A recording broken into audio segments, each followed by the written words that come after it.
I think the biggest misconception, there's probably three of them. First of all, that geopolitics is somehow different from investing. And what I mean by that is like that, gaining insights into what's going on the geopolitical front is different from your day-to-day job. We as investors, we spend a lot of time thinking about frameworks, fundamentals. We try to build net assessments off of which to trade, off of which to invest. And then when it comes to geopolitics, we're like, bring me some 80-year-old dude who used to work as Undersecretary of State for Eurasian Affairs, and he will tell me everything I need to know, and that's awesome. It's crazy. It's really, really interesting how we lose our damn mind when it comes to geopolitical research. And the truth is that it's the same thing.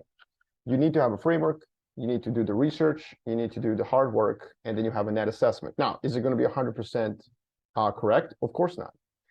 So that's the second misconception, which is that geopolitics cannot be predicted. That's true.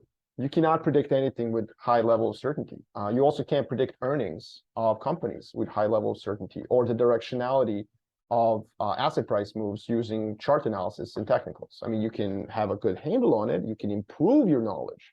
And that's what an analytical framework, that I've been talking about on geopolitics can help you do. It helps you direct into a less wrong forecast.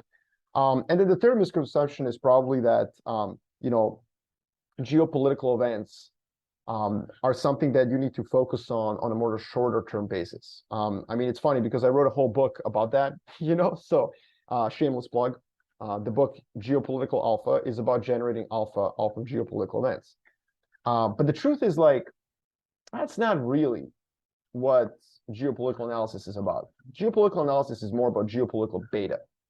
It's about understanding the long-term trends that are going to move markets and are going to impact macroeconomics, but they're much more longer term. So for example, I would say that far more important than the Ukrainian war or what's going on in China with zero COVID, which are all kind of political events, far more important is this trend where the median voters in the West have moved to the left, on the left-right economic spectrum, not on social issues. I'm talking about economics. That's really relevant because it explains why we overstimulated during COVID and why it's going to be very difficult to implement austerity over the next several months.